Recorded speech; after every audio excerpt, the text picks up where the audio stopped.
Good evening, I'm Carl Olton, reporting for the United Nations Separatist Conference in Geneva. And today I'll be talking to two fighters about their well-known religious conflicts and comparing their experiences. First we have Vitaly Metoyer, a proud member of the Chechen separatist movement. And second, we have Shirley O'Neill, a ranking member of the Irish Republican Army. First topic is the causes of conflict. Vitaly, tell us about the causes of your conflict. Well, Chechnya was originally part of the Persian Empire until it was later colonized by the Russian Empire.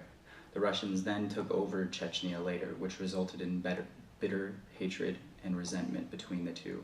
The Russians are also mainly Russian Orthodox, in stark comparison to us Chechens who are Muslim. What about the causes of your conflict, Shirley? Roots of our conflict developed over time, and what I mean by that is we try to make our own decisions as the people of Ireland, and a lot of times that doesn't really go well because British Parliament will veto it a lot. They veto a lot of our legislations that we try to pass, and a lot of the times it's really actually every time that we try to pass something, it usually passes in Ireland, and then the British Parliament looks at it and doesn't agree with it. So we are upset by that, and we want our own freedom to do what we want in our own country. These conflicts seem similar in causation. Vitaly, what role does religion play in your... Well, Chechens have been Muslims for most of their history, and under the rule of Joseph Stalin during World War II, religion was suppressed, including our faith of Islam. And in this way, Russia also isolated ethnic minorities, in part also isolating religion. And yours, Shirley? Well, religion plays not as big a role as, Vitaly's conflict, but it does play a bit of a role because when we're trying to get our freedom from Britain, as we were trying to do that, the Protestants decided that they didn't want the Catholics to be in control in Ireland, and we do have a majority. So the Protestants kind of teamed up with the British. No, I'd say that there are many other reasons why this conflict is ongoing.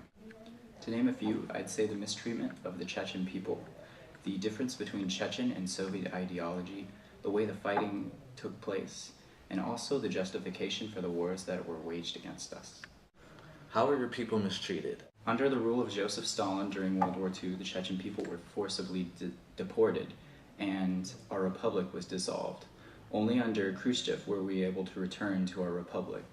Also, like I mentioned before, the Russians tend to isolate ethnic minorities and territories, and they've also conducted 2 full-scale wars against the Chechen people. What about your people, Shirley? We were mistreated in many different ways. We were looked down upon by the British. They didn't take our opinions seriously, and they did what they wanted for our country, even though they weren't living. Interesting. Vitaly, how does your ideology differ from Soviet ideology? Well, the Quran states that men are in charge of women, and the Chechen people and the Soviet people disagreed on this point, that the Soviets believed that women were equal, but they also suppressed their people.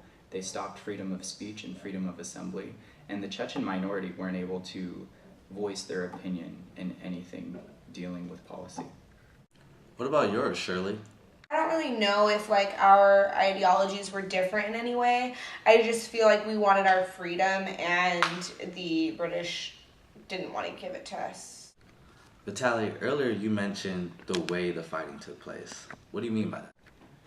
The war that was waged by the Russians was one of totality and attrition. They became indiscriminate in killing and caused many civilian casualties after the Chechen rebels destroyed many of the tanks with RPGs. After which, they decided that any building housing Chechen rebels was a target, and many times these buildings also housed Chechen rebels and caused many casualties. Was your conflict similar, Shirley? Honestly, ours just differed. Vitaly here, he definitely was involved in intense wars and a lot of brutality and violence, whereas in my situation, in our case, it was more terrorist attacks. It wasn't so much a full out blown war. Oh, okay. So, Vitaly, why was the fighting in Chechnya not just? Well, it wasn't justified because Boris Yeltsin didn't go to war for the right reason. Boris Yeltsin went to war in Chechnya in an attempt to save his already failing ratings, to save his presidency. This can be indicated because the Soviet Union dissolved in 1991, but the First Chechen War wasn't conducted until 1994. For 3 years, Boris Yeltsin let the Chechen rebels take over Chechnya, and this was not about Russian territory integrity. Also, the way in which the war was planned and conducted was counterproductive because Boris Yeltsin did not anticipate conflict when there was conflict, and it was a long, drawn-out and bloody conflict. And in Northern Ireland? Our fighting was justified. I mean, that's just how I feel about it. Obviously, I'm part of the IRA, so I would think that us fighting for our freedom was justified. However, the British, I could see how they would, try to fight back because we were kind of attacking them. Vitaly, what were some of the major events or pieces of legislation in your conflict? I'd say a major event in the Russian-Chechen conflict would be the defeat of Russia in the First Chechen War. Also, the acts of terrorism carried out by the Chechen rebels, one namely at the Moscow Theater, when Chechen rebels took hostages and were gassed by Russian police forces and eventually killed. And also the taking of a school in North Ossetia, where 300 school children died as a result of the Russians storming the building. And yours, Shirley? Well, Carl, to answer your question, one piece of legislation would be the Anglo-Irish Agreement, and that agreement basically states that the Republic of Ireland can have a consultative role in the Irish affairs, in the affairs of Ireland.